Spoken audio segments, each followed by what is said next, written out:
बिस्मिल्लाहिर्रहमानिर्रहीम। शुरू अल्लाह पाक के बबरकत नाम से जो दिलों का हाल बखूबी जानता है। अस्सलामु अलैकुम लिसनर्स, आप सब कैसे हैं? जो दोस्त इस चैनल पर नए आए हैं वो बराए मेहरबानी चैनल सब्सक्राइब करके बेल नोटिफिकेशन ऑन कर दें ताकि नई आने वाली वीडियोस आपको सबसे पहले मिल जाए।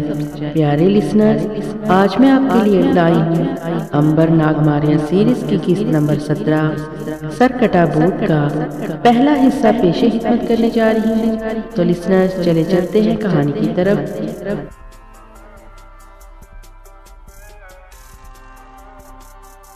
जंगल में दाखिल होते ही अंबर ने एक दुश्वार गुजार रास्ता अख्तियार किया।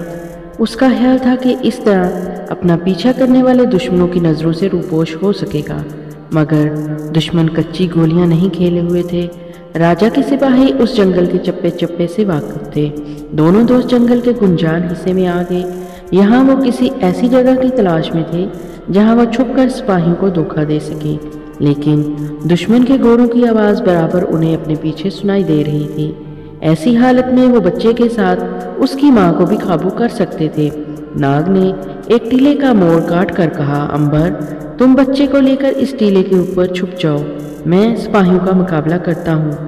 इस तरह वो बाज नहीं आएंगे और बच्चे को छीन कर ले जाएंगे। अंबर बच्चे को लेकर टीले के ऊपर चला गया। नाग ने घोड़े से उतरकर पीछे की तरफ चलना शुरू कर दिया। उसे दरख्तों के तनों के दरमियान सिपाहियों के घोड़े अपनी तरफ आते दिखाई दिए। वो कुल 7 सिपाही थे और दो दो की टोलियों में आगे बढ़े चले आ रहे थे। नाग दरख्तों की एक झुंड के पीछे छुप गया। उसने एक पल के लिए सोचा कि उसे क्या करना चाहिए। वो इन सिपाहियों को हलाक नहीं करना चाहता था, क्योंकि इनका कोई कसूर नहीं था, वो तो हुक्म के गुलाम थे।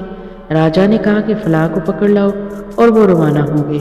आखिर नाग ने फैसला किया वो इन सिपाहियों को वहां से डरा कर वापस भगा देना चाहिए।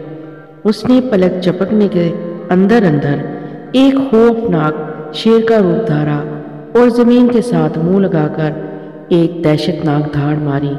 आगे बढ़ते हुए सिपाहियों के घोड़े एकदम रुक गए, क्योंकि शेर की गर्ज सुनकर जानवर कभी आगे बढ़ने की जुर्रत नहीं करता।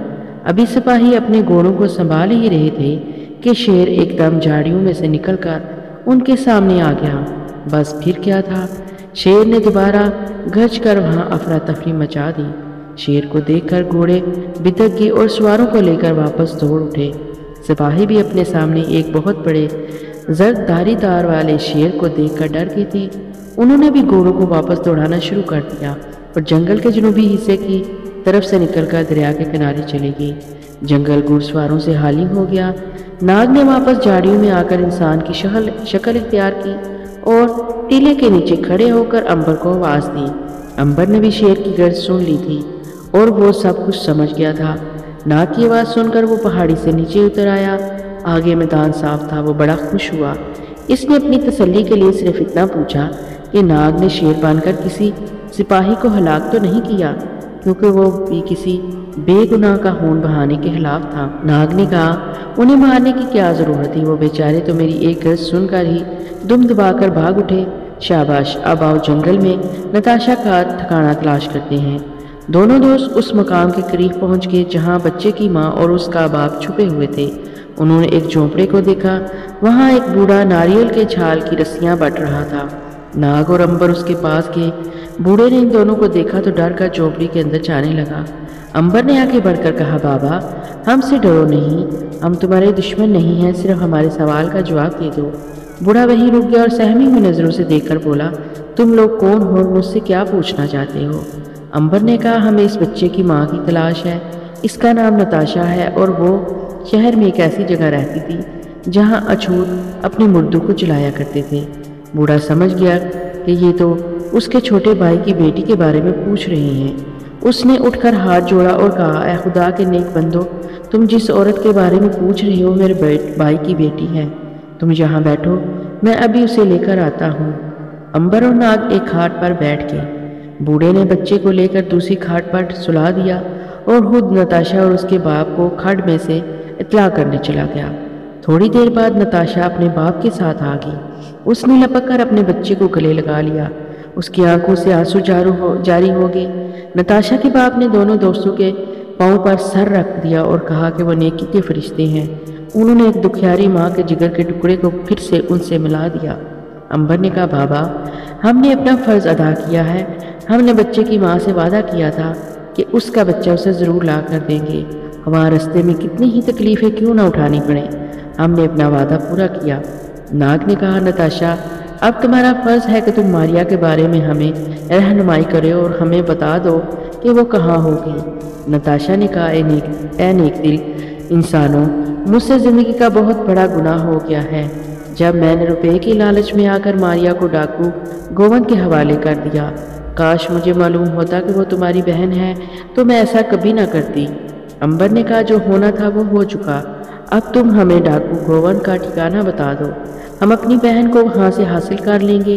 نتاشا نے کہا ڈاکو گووند نے مجھے بتایا تھا کہ وہ اسی جنگل کے دوسرے کنارے ایک ویران قلعے کی کھڈ میں رہتا ہے، اگر تم وہاں جاؤ تو تمہیں وہ ضرور مل جائے گا اور ماریا بھی وہاں مل جائے گی۔ میرا خیال ہے کہ ڈاکو نے ماریا کو آگے فروخت نہیں کیا ہوگا۔ عنبر اور ناگ نے کچھ دیر اس جھونپڑی میں قیام کیا، منہ ہاتھ دھو کر تازہ دم ہوئے، گھوڑوں کو چارہ وغیرہ کھلا کر تازہ دم کیا اور پھر سے سفر پر روانہ ہو گئے۔ وہ جس جنگل میں جا رہے تھے وہ آگے چل کر زیادہ گھنا ہونا شروع ہو گیا تھا، پھر بھی وہ بڑھتے چلے گئے، اس لیے کہ اس قسم کے گھنے سے گھنے جنگل وہ پہلے بھی دیکھ چکے تھے۔ رستے میں ایک بہت تیز رفتار نہر آ گئی۔ نہر چھوٹی تھی مگر اس کا پانی بہت تیز تھا، اتنا تیز کہ گھوڑوں کے پاؤں پھسل جاتے تھے۔ ناگ نے سب سے پہلے اپنا گھوڑا پانی میں ڈال دیا، اس کے بعد عنبر نے گھوڑا ڈال دیا۔ پانی کی لہریں گھوڑوں کو پیچھے کی طرف دھکیل رہی تھی مگر گھوڑے آگے بڑھنے کی کوشش کر رہے تھے۔ آخر وہ پانی میں سے گزر گئے اور کنارے پر آ گئے۔ اب آگے پھر جنگل شروع ہو گیا تھا۔ عنبر نے ناگ سے پوچھا یہ بتاؤ یہ جنگل کہیں ختم بھی ہوتا ہے یا نہیں؟ ناگ نے مسکرا کر کہا تمہاری طرح میں بھی اس جنگل میں پہلی بار آیا ہوں، مجھے خود معلوم نہیں کہ یہ جنگل کہاں جا کر ختم ہوتا ہے۔ بہرحال میرا خیال ہے کہ ہم اسی طرح چلتے رہیں تو شام تک جنگل کے جنوبی کنارے پہنچ جائیں گے۔ وہ شام تک چلتے رہے مگر جنگل کا جنوبی کنارہ نہیں آ رہا تھا۔ رات ہوگی، اندھیرا پھیل گیا، جنگل زیادہ ڈراؤنا نظر آنے لگا۔ عنبر نے کہا میرا خیال ہے ہمیں رات یہیں کہیں گزار کر صبح کو پھر سے سفر شروع کر دینا چاہیے، اس لیے کہ رات کے اندھیرے میں کہیں ہم راستہ نہ بھول جائیں۔ کیا خیال ہے تمہارا ناگ؟ ناگ نے چاروں طرف جنگل میں نظر دوڑا کر کہا میرا خیال ہے تم ٹھیک کہتی ہو دوست، ہمیں رات اسی جگہ بسر کرنی چاہیے۔ اس جنگل میں تو اس قدر اندھیرا ہے کہ ہاتھ کو ہاتھ سجائی نہیں دیتا، تو پھر گھوڑے اسی جگہ باندھ کر آرام کرتے ہیں۔ چنانچہ دونوں دوست گھوڑوں سے اتر پڑے، انہوں نے گھوڑے درختوں کے ساتھ باندھ دیے اور خود قریب ہی سوکھے پتوں کے بستر پر لیٹ کر آرام کرنے لگے اور ایک دوسرے سے باتیں کرنے لگے۔ ناگ نے کہا میں نے اپنی زندگی میں اس سے زیادہ ڈراؤنا جنگل آج تک نہیں دیکھا، تمہارا کیا خیال ہے عنبر؟ کیا اس جنگل کی خاموشی عجیب و غریب نہیں؟ عنبر اندھیرے میں بولا مجھے بھی جنگل کی خاموشی عجیب و غریب لگتی ہے، اس میں کوئی شک نہیں کہ اس جنگل پر بھوتوں کے جنگل کا گمان ہوتا ہے، معلوم ہوتا ہے کہ یہاں بھٹکی ہوئی روحیں رات کو بسیرا کرتی ہیں۔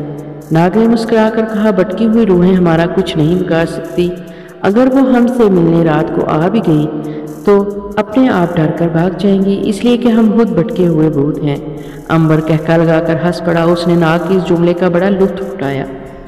اس کے کہکے کی آواز جنگل میں دور تک گونجتی رہی جیسے کسی گنبد میں بیٹھے ہوں۔ عنبر نے کہا تم نے ایک عجیب سی شے محسوس کی؟ کون سی؟ یہی کہ جنگل میں اس طرح کہکے کی آواز کبھی نہیں گونجا کرتی، کیونکہ جنگل میں آسمان کھلا ہوتا ہے، کوئی گنبد نہیں ہوتا، مگر میرے کہکے کی آواز تو بڑے زور سے گونجی ہے۔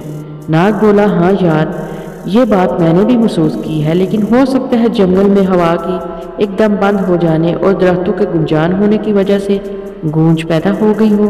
بہرحال جو کچھ بھی ہے یہ ایک دلچسپ اور انوکھی بات ہے۔ وہ بھی باتیں ہی کر رہے تھے کہ جنگل میں انہیں کسی کے قدموں کی آہٹ سنائی دی۔ انہیں یوں محسوس ہوا جیسے کوئی بھاری بھرکم شے ان کی طرف بڑھ رہی ہو۔ زمین پر سوکھے پتوں کے چرچرانے کی آواز تھوڑی تھوڑی دیر بعد آ رہی تھی۔ دونوں ایک دم خاموش ہو گئے۔ عنبر نے سرگوشی میں کہا معلوم ہوتا ہے کوئی ہماری طرف بڑھ رہا ہے، ہاں ہمیں ہوشیار رہنا چاہیے۔ وہ ہوشیار ہو گئے اور کان آہٹ پر لگا دیے۔ آواز تھوڑی تھوڑی دیر کے بعد قریب سے قریب تر آ رہی تھی، پھر اچانک ان کے سامنے ایک ایسا ہاتھی آ کھڑا ہو گیا جس کا سر نہیں تھا، وہ اپنے چاروں پاؤں پر کھڑا تھا اور سر غائب تھا۔ امبر اور ناگ نے ایک دوسرے کی طرف دیکھا اور پھر اس خوفناک ہاتھی کو تکنے لگے۔ سر کٹے ہاتھی نے زور سے چنگاڑ ماری اور پھر ایک دم ایک بہت بڑے شیر میں تبدیل ہو گیا۔ شیر زور سے گرجا اور امبر کی طرف بڑھا۔ امبر نے مسکرا کر ناگ کی طرف دیکھا اور کہا، کیا خیال ہے، اسے تم شکار کرو گے یا میں اپنا کرتب اسے دکھاؤں؟ یہ مجھے کوئی بدروح معلوم ہوتی ہے۔ ناگ نے کہا، میں اسے دو ہاتھ کرتا ہوں۔ اتنا کہہ کر ناگ نے پھنکار ماری اور ایک خوفناک سینگوں والا گینڈا بن کر شیر کی طرف بڑھا۔ شیر ایک دم پیچھے ہٹا اور اب وہ ایک اونچے لمبے بڑے بڑے سینگوں والے جن کی شکل میں سامنے آ گیا اور اپنا ایک ڈرونا بازو آگے بڑھا کر گینڈے یعنی ناگ پر حملہ کر دیا۔ گینڈا ایک دم دوسری طرف ہٹ گیا۔ اگر جن کا ہاتھ گینڈے پر پڑ جاتا تو وہ یقیناً دو ٹکڑے ہو جاتا۔ امبر نے محسوس کیا کہ یہ کام ناگ سے نہیں ہو سکے گا، اس لیے کہ اس میں اتنی طاقت نہیں تھی کہ اکیلا ایک خوفناک جن کا مقابلہ کر سکتا۔ امبر نے دونوں ہاتھ آسمان کی طرف اٹھائے اور زور سے پھونک ماری۔ جنگل میں ایک زبردست ہوا کا جھکڑ آیا جس نے جن کو اٹھا کر 10 قدم دور پھینک دیا۔ جن بڑا حیران ہوا کہ یہ کون سی نئی بلا ہے جس نے اسے اپنے پاؤں پر سے ہلا دیا، اور ابھی وہ سنبھلنے بھی نہ پایا تھا کہ امبر نے اس پر دوسرا حملہ کر دیا۔ اس نے جن کو ایک زوردار ٹکر ماری۔ بھلا ایک ٹکر سے جن کا کیا بگڑ سکتا تھا، لیکن اتنا ضرور ہوا کہ جن حیران ہو کر ایک قدم پیچھے ہٹ گیا۔ اسے ہرگز یہ امید نہیں تھی کہ ایک عام قسم کا کمزور انسان اس کا مقابلہ بھی کر سکتا ہے، اس لیے کہ وہ اس جنگل میں بھٹکنے والا ایک طاقتور جن تھا اور اس سے پہلے وہ کئی لوگوں کو ہلاک کر چکا تھا۔ جن نے زور سے ایک چیخ ماری، سارا جنگل چیخ سے تھر تھرا اٹھا۔ ناگ گینڈے کا روپ چھوڑ کر ایک سانپ کی شکل میں آ گیا اور ایک درخت پر چڑھ کر چھپ گیا، کیونکہ وہ جن کا مقابلہ نہیں کر سکتا تھا۔ اگر وہ کچھ دیر اور وہاں کھڑا رہتا تو جن اس کا کچومر نکال دیتا۔ اب جن اور امبر کا مقابلہ تھا۔ جن نے آگے بڑھ کر امبر کو ایک ہاتھ سے اٹھا لیا اور پوری طاقت سے زمین پر دے مارا اور اس پر پاؤں رکھ دیا۔ اس کے پاؤں کا وزن ایک پہاڑ جتنا تھا۔ پہلے تو جن کو یقین تھا کہ امبر زمین پر گرتے ہی ٹکڑے ٹکڑے ہو جائے گا، مگر ایسا نہ ہوا۔ امبر زمین پر اسی طرح گرا جس طرح روئی کا گولا گرتا ہے۔ جب جن نے اس کے اوپر پاؤں رکھا تو امبر کا پھر بھی کچھ نہ بگڑا اور اس کی طرف دیکھ کر مسکرانے لگا۔ جن کو بے حد غصہ آ گیا۔ اس نے امبر کو دونوں ہاتھوں میں لے کر زور زور سے مسلنا شروع کر دیا۔ امبر پھر بھی زندہ رہا اور اس کے ہاتھوں میں بڑے مزے سے ادھر سے ادھر ہوتا رہا۔ جن جنجلا اٹھا۔ اس نے امبر کو ایک درخت کے ساتھ پٹکنا شروع کر دیا۔ درخت ٹوٹ کر گر پڑا، مگر امبر کا کچھ بھی نہ بگڑا، نہ اسے کوئی زخم آیا اور نہ کہیں سے خون بہا۔ وہ اسی طرح سالم کا سالم رہا۔ جن پریشان ہو گیا۔ اس نے امبر کو زور سے زمین پر پھینک دیا۔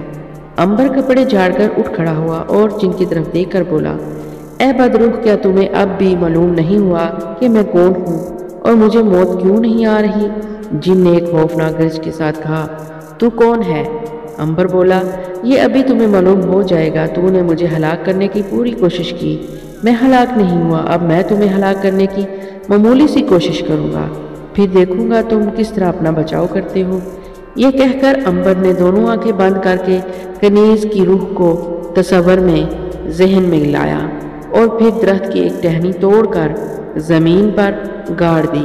ٹہنی کا زمین کے اندر گھڑنا تھا کہ جن گھٹنوں تک زمین کے اندر گھڑ گیا۔ جتنی ٹہنی زمین کے اندر تھی اتنا ہی جن زمین کے اندر چلا گیا۔ جن نے زمین میں سے اپنے پاؤں باہر نکالنے کی کوشش شروع کر دی، مگر کامیاب نہ ہو سکا۔ امبر نے ٹہنی کا ایک پتا توڑ کر اپنے ہاتھوں سے مسلنا شروع کر دیا۔ اس کے ساتھ ہی جن کی چیخیں نکل گئی۔ اسے یوں محسوس ہوا جیسے کوئی بہت بڑا پہاڑ جیسا جن اسے اپنے ہاتھوں میں لے کر مسل رہا ہو۔ اس کی پسلیاں ٹوٹی جا رہی تھیں۔ وہ زور سے چیخیں مارنے لگا اور دھاڑنے لگا۔ جنگل اس کی چیخوں سے گونج اٹھا۔ اس نے شور مچانا شروع کر دیا، مجھے بخش دو، مجھ پر رحم کرو، میں تمہیں کچھ نہیں کہوں گا۔ امبر نے کہا، کیا اب تم سمجھ گئے ہو کہ تم کس شخص کا مقابلہ کر رہے تھے؟ جن نے کہا، مجھے معاف کر دو، مجھے معاف کر دو۔ امبر نے کہا، تم اس سے پہلے کئی لوگوں کو اس جنگل میں ہلاک کر چکے ہو، میں ان سب کا تم سے ایک ایک کر کے بدلہ لوں گا۔ تم نے بے شمار بے گناہوں کو مار ڈالا ہے۔ جن گڑ گڑایا، حضرت سلیمان کا واسطہ، مجھے معاف کر دو، مجھے نہ مارو، میں تمہارا غلام بن کر رہوں گا۔ مجھے تم جو کہو گے میں وہی کروں گا، میری جان مت لو، مجھے بخش دو۔ امبر نے کہا تم کون ہو اور اس جنگل میں کب سے ہو؟ جن نے کہا اے دیوتا، میں ایک کافر جن ہوں اور 1000 برس سے اس جنگل میں ہوں۔ میں نے لوگوں کو مارا نہیں بلکہ وہ میری شکل دیکھ کر اپنے آپ مر جاتے تھے۔ میں تم سے وعدہ کرتا ہوں کہ میں آئندہ کسی مسافر کے سامنے نہیں آیا کروں گا اور تمہارا غلام بن کر رہوں گا۔ تمہارا نام کیا ہے؟ میرا نام بہرام جن ہے اور میں کافرستان سے یہاں آ کر اس جنگل میں آباد ہوا تھا۔ اس دوران میں ناگ بھی درخت سے اتر کر انسان کی شکل میں امبر کے پاس آ کر کھڑا ہو گیا تھا اور ان دونوں کی باتیں بڑے غور سے سن رہا تھا۔ جب جن بہت ہی گڑ گڑایا تو ناگ نے کہا امبر، میرا خیال ہے کہ اسے معاف کر دینا چاہیے۔ امبر بولا ہرگز نہیں، اس کے سر پر بے شمار لوگوں کا خون ہے، میں یہ ٹہنی توڑ کر ابھی اس کے 2 ٹکڑے کر دوں گا تاکہ یہ اس کے بعد کسی بندہ خدا کو ہلاک نہ کرے۔ جن نے ہاتھ جوڑ کر کہا تمہارے خدا کی قسم ہے، مجھے معاف کر دو، مجھے جان سے مت مارو، میں قسم کھاتا ہوں کہ آج کے بعد کبھی کسی مسافر کو تنگ نہیں کروں گا بلکہ ہو سکا تو ان کی مدد کروں گا، انہیں جنگلی جانوروں درندوں سے بچاؤں گا۔ میں تم سے التجا کرتا ہوں کہ میری جان بخش دو۔ ناگ نے کہا ہاں امبر، اس کی جان بخش دو، اگر یہ وعدہ کرتا ہے کہ وہ مسافروں کی مدد کرے گا، بھولے بھٹکوں کو راہ دکھائے گا اور اس جنگل کے خونخوار درندوں سے مسافروں کو بچائے گا تو اسے معاف کر دینا چاہیے۔ امبر نے کہا اگر یہ اپنے وعدے سے پھر گیا تو؟ جن نے گیا کر کہا میں اپنے باپ کی قسم کھا کر کہتا ہوں کہ زندگی میں کبھی اپنے وعدے سے نہیں پھروں گا، اس سے بڑی قسم میں نہیں کھا سکتا، یہ ہمارے قبیلے کی سب سے بڑی قسم ہے۔ اگر کوئی کافر جن اس قسم سے پھر جائے تو وہ جل کر بھسم ہو جاتا ہے۔ کیا اب بھی تمہیں یقین نہیں آیا؟ ناگ نے کہا میرا خیال ہے ہمیں یقین کر لینا چاہیے، اگرچہ یہ کافر جن ہے پھر بھی اس نے بہت بڑی قسم کھائی ہے، اسے معاف کر دو۔ امبر نے کہا اچھا دوست، اگر تم کہتے ہو تو میں اسے معاف کیے دیتا ہوں۔ اتنا کہہ کر امبر نے زمین میں گڑی ہوئی ٹہنی باہر نکال لی۔ ٹہنی کا زمین سے نکلنا تھا کہ جن بھی آزاد ہو گیا، اس کے پاؤں بھی اپنے آپ زمین سے باہر نکل آئے۔ جن ہاتھ باندھ کر امبر کے آگے کھڑا ہو گیا اور بولا تم نے میری زندگی مجھے واپس کر دی، مجھ پر بہت بڑا احسان کیا ہے، بتاؤ میں تمہاری کیا مدد کر سکتا ہوں؟ تم جو کہو گے اگر میرے بس میں ہوا تو ضرور پورا کروں گا۔ امبر نے کہا ہم اپنی بہن ماریا کی تلاش میں ہیں، اسے ایک ڈاکو گووند اٹھا کر لے گیا ہے، ہمیں یہ بتاؤ ڈاکو کا ٹھکانہ اس جنگل میں کہاں پر ہے؟ جن نے ہاتھ باندھ کر کہا ہے محسن، تم اگر کہو تو میں اس پہاڑ کو اٹھا دوں گا، تم اگر کہو میں تمہیں یہاں سے سمندر پار پہنچا دوں تو میں پہنچا دوں گا، لیکن میں یہ نہیں بتا سکتا کہ فلاں آدمی کہاں پر ہے، اس لیے کہ مجھے غیب کا علم نہیں دیا گیا۔ امبر نے کہا پھر تمہارا کیا فائدہ ہوا؟ ہمیں تو اپنی بہن کی تلاش ہے، ہم تو چاہتے ہیں کہ ہمیں ڈاکو کے ٹھکانے کا علم ہو جائے، وہاں پہنچ کر ہم خود اسے آزاد کروا لیں گے، پھر تمہاری مدد کی ضرورت نہیں ہوگی۔ ناگ بولا کیا تم ہمیں یہ بھی نہیں بتا سکتی کہ ویران قلعے کے کھنڈر کہاں ہے؟ بہرام جن نے کہا میرے محسن، میں ہاتھ باندھ کر معافی مانگتا ہوں، مجھے اتنا اختیار نہیں دیا گیا، مجھے صرف اس جنگل کے 1 میل کے اندر جو کچھ ہے اس کا علم ہے، اس کے باہر کیا ہے اس کا مجھے کوئی علم نہیں، کاش میں آپ لوگوں کی کوئی خدمت کر سکتا۔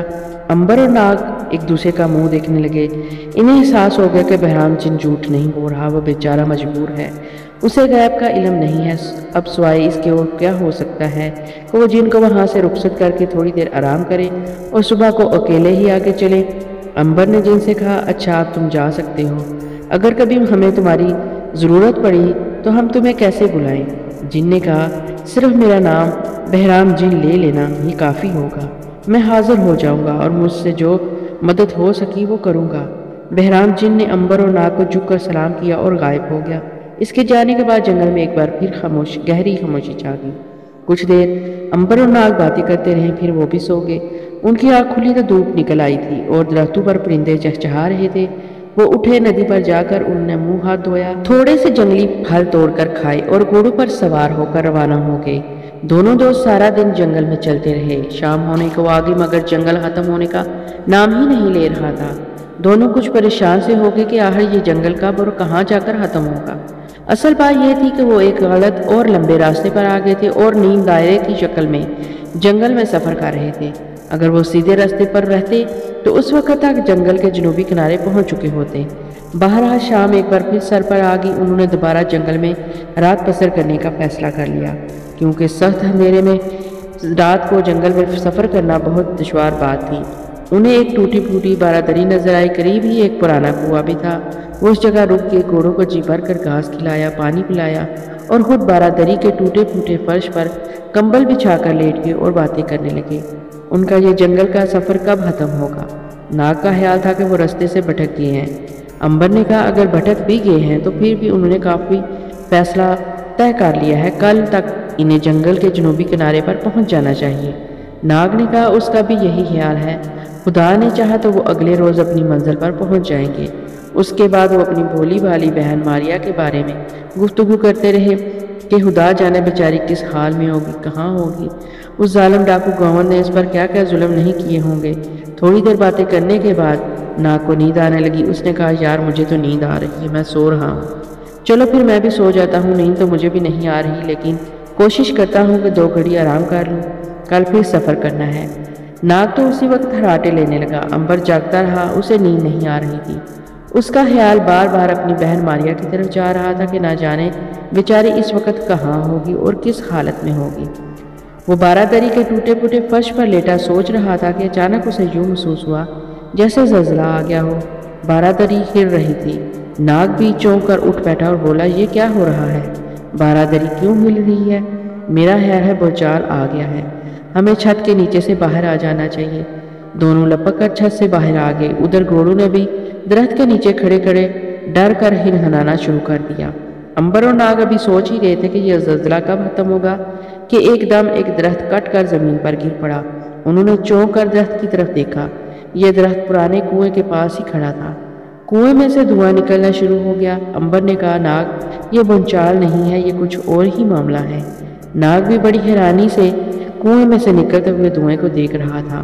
دھواں جنگل کی فضا میں پھیلتا چلا گیا، اس کا ایک ستون سا بن گیا۔ اب بھونچال ختم ہو گیا، زمین ہلنا بند ہوگی۔ دھوئیں کا ستون کنویں میں سے نکل کر امبر اور ناگ سے کچھ فاصلے پر آ کر رک گیا۔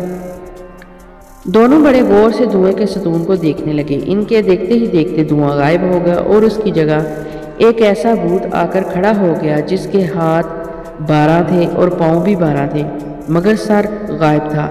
اس کا ہاتھ ایک درخت کی طرح بلند تھا۔ امبر نے ناگ کی طرف دیکھ کر کہا یار یہ جنگل سر کٹے بھوتوں سے بھرا پڑا ہے۔ ناگ بولا اب کیا ہوگا، یہ بھوت تو بڑا خونخوار لگتا ہے، 1 یا 2 بازو ہوتے تو ہم مقابلہ بھی کر لیتے، مگر اس کے تو 12 بازو اور 12 ٹانگیں ہیں، اس کا مقابلہ کیسے کریں گے؟ امبر نے کہا مقابلہ ہم نہیں کریں گے، پھر کون کرے گا؟ بہرام جن۔ اگر اس سر کٹے بھوت نے ہمیں پریشان کرنے کی کوشش کی تو ہم بہرام جن کو اس کے ساتھ مقابلے کے لیے چھوڑ دیں گے، وہ اسے ضرور مار بھگائے گا۔ امبر یہ کہہ کر خاموشی سے سر کٹے بھوت کو تکنے لگا۔ وہ دیکھنا چاہتا تھا کہ سر کٹا بھوت اس پر حملہ کرتا ہے یا نہیں۔ بھوت اپنی جگہ کھڑا تھا اور اپنے 12 بازو بڑی بے چینی سے چاروں طرف ہلا رہا تھا، جیسے کسی شے کو پکڑنے کی کوشش کر رہا ہو۔ پھر اس نے ایک دم اتنے زور سے سانس لیا کہ جنگل میں بڑی تیز آندھی چلنا شروع ہوگی۔ اگر امبر اور ناگ درختوں سے نہ لپٹ جاتے تو وہ اسے آندھی میں تنکوں کی طرح اڑ جاتے، مگر وہ بچ گئے اور درختوں کے ساتھ چمٹے رہے۔ سرکٹے بھوت نے جب دیکھا کہ دونوں ابھی تک وہیں موجود ہیں تو اس نے اپنے 12 ہاتھ فضا میں بلند کیے۔ فضا میں بلند ہوتے ہی اس کے ہاتھوں سے آگ کے شرارے نکلنے شروع ہو گئے اور جنگل کے اس حصے میں آگ لگ گئی جہاں ناگ اور امبر کھڑے تھے۔ اب بات بہت آگے نکل چکی تھی۔ ناگ نے کہا امبر تم اس آگ سے تو بچ جاؤ گے کیونکہ تم مر نہیں سکتے، مگر میں ضرور آگ میں جل کر راکھ ہو جاؤں گا، خدا کے لیے کچھ کرو۔ امبر نے اسی لمحے بہرام جن کا نام لے کر اسے بلا لیا۔ جنگل میں ایک دھماکہ سا ہوا اور بہرام جن ان کے سامنے آن کھڑا ہوا۔ اس نے آتے ہی کہا کیا حکم ہے میرے آقا؟ امبر نے کہا دیکھ نہیں رہے جنگل میں آگ لگ گئی ہے، جس طرح ہو سکے اس سرکٹے بھوت سے ہمارا پیچھا چھڑاؤ۔ جو حکم میرے آقا۔ جن نے اتنا کہا اور پیچھے مڑ کر سرکٹے بھوت کو قہر آلود نظروں سے دیکھنے لگا۔ پھر اس نے منہ سے زوردار پھونک ماری۔ اس کے منہ سے پانی کی ایک آبشار نکل کر جنگل کے درختوں پر گری اور ساری آگ یکلخت بجھ گئی۔ سرکٹے بھوت کو بھی پتہ چل گیا کہ کوئی دوسرا جن اس کے مقابلے میں آ گیا ہے۔ اس نے جنگل میں ایک بار پھر آگ لگا دی۔ بہرام جن نے آگ کو پھر سے بجھا دیا۔ اس بار سرکٹے بھوت نے پاؤں زمین پر مارا تو زمین اس جگہ سے شک ہو گئی جہاں بہرام جن کھڑا تھا۔ بہرام اچھل کر پڑے ہو گیا اور ایک درخت جڑ سے اکھاڑ کر سرکٹے بھوت پر زور سے دے مارا۔ सरकटा भूत ने भी दरख्त उखाड़ लिया। अब दोनों का बाकायदा मुकाबला शुरू हो गया। उनके शोर और पाँव की दमक से सारा जंगल लर्ज उठा। बहराम जिन आगे बढ़ बढ़ कर हमला कर रहा था। सरकटा भूत भी हर हमले को कामयाबी से बचा रहा था। बड़े जोरों की जंग हो रही थी। बहराम जिन ने एक छलांग लगाई और पास ही खड़ी चट्टान को दोनों हाथों से पकड़कर उखाड़ लिया। सरकटा भूत इधर उधर हटने लगा। बहराम जिन दोनों हाथों के ऊपर से बहुत बड़ी चट्टान लिए भूत को कुचलने के लिए आगे बढ़ा और सरकटा भूत इधर उधर भागकर अपना बचाव कर रहा था। खुदा जाने उसे क्या सोची कि उसने पुराने कुएं में छलांग लगा दी। जो ही सरकटे भूत ने कुएं में छलांग लगाई, बहराम जिन ने चट्टान का बहुत बड़ा पत्थर कुएं के मुंह पर रखकर उसे बंद कर दिया। फिर उसने एक पत्थर लेकर इसे जोर से जमीन पर दे मारा। दरख्त की एक टहनी को आग लग गई। बहराम जिन ने जलती हुई टहनी उठाकर कुएं के अंदर फेंक दी। कुएं में से आग के लंबे लंबे शोले उठने लगे। बहराम जिन ने कुएं का मुंह दोबारा पत्थर से बंद कर दिया। अब कुएं में से सरकटे भूत की खौफनाक चीखें बुलंद होने लगी। वो चिल्लाने लगा, मुझे बचाओ, मगर बहराम जिन कुएं के पत्थर के ऊपर बैठा रहा। जब सरकटे भूत की चीखें बंद हो गई तो बहराम जिन ने पत्थर पर से उतरकर झुककर कहा, मेरे आका, ये बदबख्त सरकटा भूत जलकर भस्म हो गया है। ये अब इस जंगल में किसी मुसाफिर को तंग नहीं करेगा। अब मैं जा रहा हूँ, अगर कोई और खिदमत हो तो फरमाएं। अंबर ने कहा, नहीं बहराम, अब तुम जा सकते हो, तुम्हारा शुक्रिया। बहराम जिन गायब हो गया। अंबर और नाग ने कुएं के पास जाकर चट्टान के साथ कान लगाकर सुना। कुएं के अंदर गहरी खामोशी छाई हुई थी। साफ जाहिर था कि सरकटा भूत जलकर भस्म हो गया है। उन्होंने चट्टान को हाथ लगाकर देखा। वो इतनी बड़ी थी कि कोई भी इंसान उसे उठाकर कुएं से परे नहीं रख सकता था। वो बारादरी में वापस आकर लेट गए क्योंकि सुबह उन्हें फिर अपने मुसीबत के सफ़र पर चलना था। अगले दिन दोपहर को वो जंगल के जनूबी किनारे पहुंच गए। यहाँ उन्होंने एक जगह टीले के ऊपर खड़े होकर जनूब की तरफ वीरान किले के खंडरात देखे। वो समझ गए कि यही वो मकाम है जिसके बारे में नताशा ने उन्हें बताया था कि गोवन डाकू वहाँ रहता है और उसने मारिया को वहीं कैद कर रखा है। उन्होंने टीले से उतरकर घोड़े दौड़ाए और बहुत जल्द किले के पिछवाड़े एक टूटी हुई दीवार के पास जाकर रुक गए। यहाँ बैठकर वो गौर करने लगे कि किले के अंदर कैसे जाया जाए। उन्हें यकीन था कि यही डाकू का मस्कन है और मारिया इसी जगह कैद होगी, लेकिन वह बड़ी होशियारी और दूरअंदेशी के साथ कोई कदम उठाना चाहते थे क्योंकि जल्दबाजी से उन्हें और मारिया को नुकसान पहुंच सकता था। वो अभी बातें ही कर रहे थे कि उन्हें घोड़ों की टाप सुनाई दी। घोड़े कदम कदम चलते हुए महसूस हो रहे थे। दोनों दरख्तों की आड़ में हो गए। उन्होंने देखा कि दो घुड़सवार जिन्होंने सरों पर पगड़ियां बांध रखी थी और गले में सुर्ख रुमाल थे, जंगल में उनकी तरफ चले आ रहे थे। दोनों दम बहुत रह गए। वो करीब से बातें करते हुए गुजर गए। उनमें एक मूंछों वाला गोवन था और दूसरा इसका साथी था। गोवन कह रहा था, बनारस से दो नेक ठग आज ही हमारे किले में आ रहे हैं। सरदार ने पैगाम भिजवाया है कि वो बड़े कारगर ठग हैं, उनकी बड़ी आवभगत करना। दूसरे ने पूछा, मगर गोवन, हम तो उनकी शक्ल नहीं पहचानते, फिर कैसे मालूम होगा कि ये वही ठग हैं? गोवन ने कहा, पहली बात तो ये कि वो किले में आते ही हमारा खुफिया जुमला बोलेंगे कि तुफैल आ गया है, और फिर उन्होंने गले में स्याह रुमाल बांध रखे होंगे। इससे ज़्यादा और क्या निशानी हो सकती है? ठीक है। दोनों घुड़सवार बातें करते गुजर गए। अंबर और नाग ने एक दूसरे की तरफ देखा। उनकी आंखों में खास किस्म की चमक थी। ऐसा लगता था कि दोनों एक ही बात सोच रहे हों। अंबर ने कहा, नाग, ठगों के किले में दाखिल होने का बड़ा सुनहरी मौका है। क्यों न हम बनारस के ठग बनकर किले के अंदर चलें? खुफिया जुमला तो हमें मालूम हो ही गया है। नाग बोला, मैं भी यही सोच रहा था, मगर काले रुमाल हम कहाँ से हासिल करेंगे? हमारे पास जो काले रंग की एक चादर है उसे फाड़कर रुमाल बना लेंगे। नाग को अंबर की ये तरकीब पसंद आई। फिर उसने कुछ सोच कर कहा, लेकिन दोस्त, अगर असली बनारसी ठग भी पहुंच गए तो क्या करेंगे? अंबर ने कहा, वो जब आएंगे तो देखा जाएगा। पहले हम किले में तो दाखिल हो सकता है उनके आने तक हम मारिया को यहाँ से लेकर फरार हो जाए। तो फिर चलो, देर काहे की? उन्होंने उसी वक्त काली चादर फाड़ कर रुमाल बनाए और गले में डाल लिए। सरों पर सफ़ेद पगड़ियाँ बांध ली और घोड़ों पर सवार होकर किले की तरफ रवाना हो गए। पुराने किले का खंडर बिल्कुल सामने ही था। खंडर के अंदर एक जगह टूटा फूटा पत्थरों का दरवाज़ा था जो जंगली झाड़ियों में छुपा हुआ था। उन्होंने अंदाज़ा लगाया कि यही वीरान किले के अंदर जाने का रास्ता होगा। चुनाचे वो दरवाजे के पास आकर रुके। उन्हें अभी खड़े हुए थोड़ी ही देर हुई थी कि उनके दाएं बाएं छलांगे लगाकर 4 डाकू आ गए और उन्होंने उनके गले में लाल रुमाल डालकर कसना शुरू कर दिए। अंबर ने मुस्कुरा कर कहा, क्या तुफैल आ गया है? इस जुमले को सुनते ही डाकू ने अपने रुमाल अंबर और नाक के गिले से निकाल लिए और पूछा, तुफैल तो आ गया है, मगर तुम कहाँ से आए हो? हम बनारस से आए हैं और गोवंश से मिलना है। डाकू पहरेदार समझ गए कि ये वही बनारसी ठग हैं जिनके बारे में गोवंश ने इन्हें हदायत दे रखी थी कि वो जिस वक़्त भी आए उन्हें बड़ी इज्जत के साथ उसके पास लाया जाए। चारों डाकू ने अंबर और नाग को सलाम किया और कहा, हमारे साथ आ जाओ भाई, सरदार गोवंश आपका इंतज़ार कर रहा है। अंबर और नाग बड़ी शान के साथ चारों डाकुओं समेत किले के अंदर दाखिल हो गए। उन्होंने देखा कि ठगों के किले के अंदर गार बने हुए थे। एक गार का दरवाज़ा दूसरे गार में खुलता था। गारों के नीचे भी गार थे। अगर पुलिस छापा मारे तो वो बड़ी आसानी के साथ ऊपर वाले गार को छोड़कर नीचे वाले गारों में छुप सकते थे और किसी को कानो कान खबर नहीं हो सकती थी। अंबर और नाग डाकुओं की कमीनगाह के इन भूल भुलैयों से बड़े मुतासर हुए और रास्ते को याद रखने लगे ताकि बाहर निकलने में आसानी हो और कहीं वो भी रास्ता न भूल जाए। एक गार में से निकलकर वो एक कमरे में दाखिल हुए जिसकी छत ऊंची थी। एक तरफ तख्त पर तकिए लगे हुए थे और गोवंश अपने साथी के हमरा बैठा हुक्का पी रहा था। पहरेदारों ने गोवंश को झुककर सलाम किया और कहा, सरकार, बनारस के छिंगू मिंगू आ गए हैं। गोवंश ने ताली जाकर कहा, मुबारक हो, मुबारक हो छिंगू मिंगू, तुम दोनों से मिलकर मुझे बड़ी खुशी हुई। मेरा नाम गोवंश है, मैं यहाँ का सरदार हूँ और ये मेरा साथी शाम है। अंबर और नाग ने बारी बारी सबसे हाथ मिलाए और कहा, सरदार गोवंश को हमारा सलाम हो, हमने आपकी बहुत तारीफ सुनी थी और आपको देखने का बहुत शौक था। गोवंश बोला, मुझे भी आपसे मिलने का बेहद शौक था क्योंकि मैंने भी आपकी बड़ी तारीफ सुनी थी। खास तौर पर प्रतापगढ़ के जंगल में आप दोनों ने जो राजा के 12 सिपाहियों को रुमाल से गला घोंट कर मारा था, वो तो आपकी बहादुरी की एक जिंदा मिसाल है। आप वाकई हमारे मुल्क के मशहूर और काबिल इज़्ज़त ठग हैं। ये बताओ कि तुम्हारा सरदार के साथ क्या झगड़ा हो गया था? अंबर और नाग परेशान हो गए क्योंकि उन्हें बिल्कुल मालूम नहीं था कि छिंगू मंगू का उनके सरदार के साथ क्या झगड़ा हुआ था।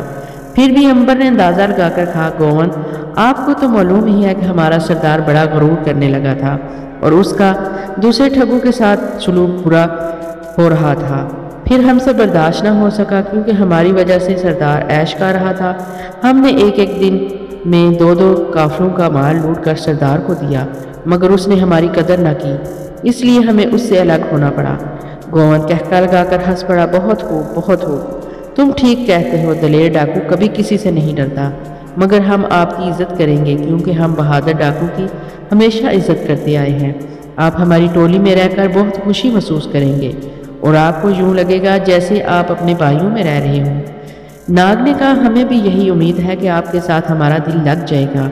गोवंश ने उसी वक्त खाने के लिए बुने हुए मुर्ग और फल मंगवाकर अंबर और नाग के आगे रखे और कहा, छिंगू मंगू, तुम थके हुए हो और तुम्हें भूख भी जरूर लगी होगी, इसलिए खूब पेट भर कर खाना खाओ। हम आज ही तीसरे पहर एक जगह डाका मारने जा रहे हैं। अंबर ने खाना खाते हुए पूछा, किस जगह जाना है सरदार? गोवंश ने कहा, यहाँ से 10 मील के फासले पर एक नदी है, वहाँ से एक सड़क उज्जैन को जाती है। हमारे जासूस ने खबर दी है कि दोपहर के वक्त वहाँ से हस्तिनापुर का एक सेठ पालकी में अपनी बीवी बच्चों के साथ गुजर रहा है। जाहिर है उसके पास काफ़ी दौलत और माल होगा, बस आज उसी का शिकार करना है। हम सब इकट्ठे चलेंगे। अंबर बोला, जो हुक्म सरदार। खाने के बाद अंबर और नाग ने वहीं कुछ देर लेट कर आराम किया। आराम क्या करना था, बस वो मौके की तलाश में रहे कि किसी तरह से उन्हें मारिया के बारे में कुछ इल्म हो, मगर वो कुछ भी मालूम ना कर सके। ना तो मारिया वहाँ आई और ना ही वो किसी से कुछ पूछ ही सके। इस दौरान में दोपहर गुजर गई और गोवंश ने कहा, छिंगू मंगू, तैयार हो जाओ, डाका डालने चलना है। मजबूरन नाग और अंबर को डाके की तैयारी करनी पड़ी। उन्होंने आज तक किसी बेगुनाह को ना तो लूटा था और ना रुमाल से ठगों की तरह गला घोंट कर हलाक किया था, मगर वो इनकार करके मुसीबत में नहीं फंसना चाहते थे। चनाचे वो गोवंश और दूसरे डाकुओं के साथ किले से निकलकर जंगल में नदी की तरफ रवाना हो गए। ये नदी काफ़ी दूर थी और जंगल के दरमियान से होकर गुजरती थी। नदी किनारे पहुंचकर डाकू एक जगह झुककर बैठ गए। थोड़ी ही देर गुजरी थी कि सेठ की पालकी नमूदार हुई। सेठ अपनी बीवी और 4 प्यारे प्यारे बच्चों के साथ सफ़र कर रहा था। जो कुछ नौकर भी थे जिन्होंने तलवारें उठा रखी थी। उन नौकरों में डाकू का एक जासूस भी था जिसने सेठ को वहीं नदी किनारे पड़ाव डालने पर मजबूर किया। सेठ के नौकरों की सारी तलवारें जासूस ने एक खास जगह रखवा दी और सेठ से कहा, हुजूर आप बच्चों के साथ आराम करें, मैं जंगल में से आपके लिए फल तोड़ कर लाता हूँ। ये जासूस सीधा गोवंद के पास आ गया और उसने आकर बताया कि मामला तैयार है, अब चल कर हमला कर दे। अंबर और नाग नहीं चाहते थे कि एक बेगुनाह सेठ और उसकी बीवी मासूम बच्चे हलाक हो जाएं। उन्होंने गोवंद से कहा, सरदार हमें इजाज़त दो कि हम उस सेठ को अपना शिकार करें। गोवंद ने मुस्कुरा कर कहा, इजाज़त है, हमें खुशी होगी कि हमारे मेहमान शिकार करें। अंबर और नाग दरख्तों की ओर में से निकले और दबे पांव झाड़ियों में से होते हुए नदी किनारे उस मकाम पर पहुंच गए जहां सेठ अपनी बीवी और बच्चों के साथ घास पर कलीन बिछाए आराम कर रहा था। नौकर जरा परे बैठे खाना खा रहे थे। अंबर और नाग छुपने की बजाय सीधे सेठ के पास पहुंच गए। सेठ उनको देखकर घबरा गया। अंबर ने कहा, सेठ घबराओ नहीं, हम तुम्हें हलाक करने नहीं आए, हालांकि हमारे जिम्मे काम यही लगाया गया है। हम तुम्हें ये बताने आए हैं कि तुम और तुम्हारी बीवी बच्चे इस वक्त बड़े होनहार और वहशी डाकू के नरगे में आ चुके हैं। वो तुम्हें कत्ल करके तुम्हारी दौलत पर कब्जा करना चाहते हैं। उन्होंने हमें इसीलिए भेजा है कि हम तुम दोनों को हलाक करके तुम्हारी दौलत लूट कर ले जाएं, मगर हम तुम्हें और तुम्हारे बेगुनाह बच्चों और बीवी को मारना नहीं चाहते। अब एक ही सूरत है कि तुम यूं लेट जाओ जैसे मर गए हो और सारी दौलत हमारे हवाले कर दो। दौलत तुम फिर पैदा कर लोगे मगर ज़िंदगी वापस नहीं आएगी। ये मैं तुम्हें यकीन दिलाता हूँ कि अगर तुमने हमारी बात ना मानी तो डाकू किसी सूरत में भी तुम्हें ज़िंदा नहीं छोड़ेंगे। तुम जिंदा बचकर अब यहाँ से जा नहीं सकते, इसलिए मेरी बात पर अमल करते हुए दौलत हमारे हवाले कर दो और ज़िंदगियाँ बचाकर यहाँ से भाग जाओ। डाकू इस कदर ज़्यादा हैं कि तुम्हारे नौकर मिलकर भी उनका मुकाबला नहीं कर सकते। सेठ की बीवी बच्चे तो रोने लगे। सेठ के दिमाग में अंबर की बात बैठ गई। उसने हाथ जोड़कर कहा, मेरी सारी दौलत ले जाओ और मेरी और मेरे बच्चों की जान बख्श दे। अंबर ने कहा, बस अब तुम सब कलीन पर इस तरह लेट जाओ कि मालूम हो कि तुमको मार दिया गया है। सेठ ने एक मर्तबान में सारे सोने के सिक्के और बीवी का जेवर डालकर अंबर के हवाले किया और खुद बीवी बच्चों के साथ कलीन पर यूं लेट गया जैसे उसका गला घोट कर मार दिया गया हो। अंबर और नाग जेवरों और अशरफियों से भरा हुआ मर्तबान लेकर गोवंद के पास आ गए। गोवंद ने मर्तबान में सोने के जेवर और अशरफियाँ देखी तो बड़ा खुश हुआ और अंबर और नाग को शाबाश देकर बोला, छंगू मंगू, तुम वाकई बहुत बहादुर ठाक हो। मैं तुम पर जितना भी फख्र करूँ कम है। सेठ के खानदान को पूरी तरह ठिकाने लगा दिया ना? अंबर ने कहा, जी सरदार, उस बेचारे ने तो चूं तक नहीं की, बड़ी खामोशी से आंखें बंद करके मर गया। शाबाश, चलो वापस किले में चलते हैं। और सारे डाकू किले की तरफ चल पड़े। अंबर को इस बात का भी दुख था कि उन्होंने सेठ की बीवी और बच्चों के कान के जेवर तक उतरवाकर गोवंद को दे दिए हैं, जिसका उसके जेवर पर कोई हक नहीं था। अंबर ने फैसला कर लिया कि अगर हो सका तो वह सेठ की बीवी का जेवर ज़रूर वापस कर देगा। डाकू के जाने के बाद सेठ ने आंखें खोल कर देखा। उसके बीवी और बच्चे इसके पास ही आंखें बंद किए लेटे हुए थे।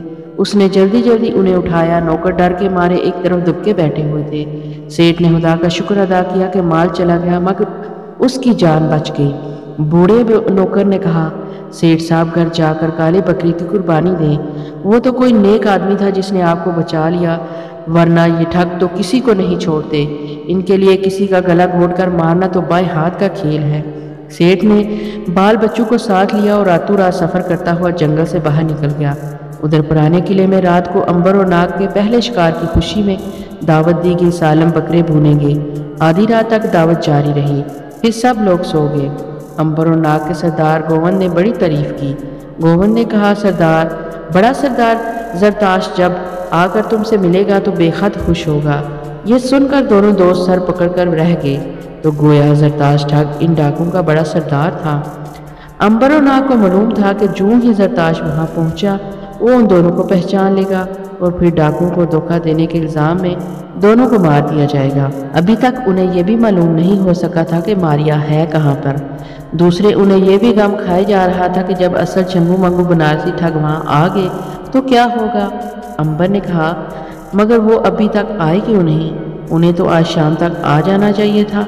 नाग बोला, हो सकता है वो अभी रास्ते में हो और रात को किसी वक्त पहुंच जाए। इस सूरत में हमें खबरदार रहना चाहिए। चनाचे वो दोनों जागते रहे, बल्कि आधी रात को उठकर पुराने किले के दरवाजे के बाहर आकर ज़रा दूर जंगल के रास्ते में बैठ गए। आधी रात के बाद दूर से घोड़ों की टापों की आवाज़ सुनाई थी। वो चुकन्ने हो गए। नाग ने कहा, शायद वो आ रहे हैं। अंबर होशियार हो गया। थोड़ी देर में दो घुड़सवार नमोदार हुए। उन्होंने सफ़ेद पगड़ियाँ बांध रखी थी और गले में स्याह रुमाल थे। अंबर सरगोशी में नाग से बोला, यही छंगू मंगू हैं, मैं इनसे बात करता हूँ। तुम ऐसा बंदोबस्त करो कि ये लोग पुराने किले में दाखिल ना हो सकें। अंबर आगे बढ़कर रास्ते में खड़ा हो गया। इतने में दोनों ठग करीब आ गए। अंबर ने सलाम करके कहा, क्या तुफैल आ गया? यह ठगों का खुफिया फिक्रा था। बनारसी ठग वहीं रुक गए। एक ने कहा, हाँ तुफैल आ गया है। अंबर ने पूछा, क्या तुम बनारस से आए हो और तुम्हारा नाम छंगू मंगू है? उन्होंने कहा, हाँ हम छंगू मंगू हैं और बनारस से आए हैं। अंबर ने खुश होकर कहा, तुमसे मिलकर बड़ी खुशी हुई। सरदार गोवन ने कहा है कि तुम दोनों को इज्जत से लेकर जंगल वाली कमीन गाह में आ जाओ, वो तो वहाँ तुम्हारा इंतज़ार कर रहा है। आओ मेरे साथ। छंगू मंगू अंबर के साथ चल पड़े। थोड़ी दूर जाकर अंबर ने कहा, तुम लोग यहाँ ठहरो, मैं सरदार को खबर करता हूँ, वो एक जगह छुपकर शिकार का इंतज़ार कर रहा है। छंगू मंगू वहीं रुक गए और अंबर दरख्तों के पीछे चला गया। इस अरसे में नाग ने सांप का रूप बदल लिया था और दोनों का पीछा करता चला आ रहा था। छंगू मंगू दरख्तों के पास घोड़ों से उतरकर दरख्त के साथ टेक लगाकर बैठ गए। छंगू ने कहा, यार मंगू, ये सरदार गोवन यहाँ कहाँ बैठा इंतज़ार कर रहा है? मंगू ने कहा, छंगू यार वो भी ठग है, किसी मोटी असामी की मार पर होगा, अभी आ जाता है। सांप छंगू के ऐन पीछे आ गया। छंगू को कोई खबर नहीं थी। सांप ने फन उठाकर चुपके से छंगू के कंधे पर डस दिया। नाग ने सिर्फ इतना जहर इसके जिस्म में दाखिल किया जिससे वह 2 रोज तक बेहोश रहे और मरे नहीं। मंगू ने छंगू की तरफ देखकर कहा, मुझे तो दाल में कुछ काला काला नजर आता है। लेकिन छंगू ने कोई जवाब न दिया। मंगू ने से करीब आकर देखा तो वो बेहोश हो चुका था। मंगू एकदम चौकस होकर उठकर खड़ा हो गया और घोड़े पर सवार होकर भागने ही वाला था कि सांप ने फन उठाकर उसे भी पांव पर डस दिया। मंगू चक्कर खाकर गिरा और गिरते ही बेहोश हो गया। सांप ने उसी वक्त इंसान की शक्ल इख्तियार कर ली और अंबर को आवाज़ देकर बुला लिया। ये दोनों तो बेहोश हो गए हैं, अब इनको किसी ऐसी जगह छुपा देते हैं जहाँ ये जंगली दरिंदों से बचे रहें। उन्होंने मिलकर एक दरख्त की खोह में उन दोनों बनारसी ठगों को छुपाकर ऊपर से सूखे पत्ते डाल दिए और घोड़ों पर सवार होकर वापस किले में आ गए। एक बहुत बड़ी परेशानी से उन्होंने अपना पीछा छुड़ा लिया था। दूसरे रोज सरदार गोवन ने अंबर और नाग से कहा, मियाँ छंगू मंगू, मुल्क असम से परसों शाम हमारा बड़ा सरदार जरताज ठग वापस आ रहा है। मैं चाहता हूँ कि उसके आने से पहले पहले कोई बहुत बड़ा डाका मारा जाए ताकि बड़ा सरदार जरताज आए तो उसको तोहफे पेश किए जाएं। क्या ख्याल है? बड़ा अच्छा ख्याल है, अंबर ने कहा, मगर वो दिल ही दिल में परेशान हो गया कि अगर जरताश वहाँ आ गया तो उन दोनों का बांडा फूट जाएगा और कम से कम जरताश इससे इस बात पर ज़रूर पूछगिछ करेगा कि वो दोनों किस नीयत से ठगू में छंगू मंगू का बेस बदल कर आए हुए हैं। इसका उन दोनों के पास कोई जवाब नहीं था। गोवन बोला, मेरा जासूस कल किसी काफले की खबर लाएगा। अगर कोई काफला इधर से गुजरने वाला हुआ तो कल उसी पर हाथ साफ किया जाएगा। अंबर और नाग गार में एक जगह आकर बैठ गए और अपनी तलवारों को चमकाने लगे। दिल में वो बड़े परेशान थे। दूसरी तरफ उन्हें छंगू मंगू का भी फिक्र था। शाम तक उन्हें भी होश आ जाना था। इसका मतलब ये था कि रात को वो भी किले में आ जाएंगे और फिर बांडा फूट जाने का खतरा था। गर्ज के अंबर और नाग अपनी बहन मारिया की तलाश में यहाँ आकर एक अजीब चक्कर में फंस गए थे। नाग ने कहा, आखिर हमने भी तो यहाँ मारिया को तलाश करने की कोशिश नहीं की। अंबर बोला, मगर यहाँ तो एक भी औरत नहीं है। डाकू के गार में सिवाय मर्दों के और कोई नहीं है। कम से कम हम किसी से पूछ तो सकते हैं। इस तरह इन्हें हम पर शक हो सकता है। तो फिर क्या हुआ, शक होता है तो हुआ करे। इतने में एक अधेड़ उम्र का डाकू उधर से गुजरा।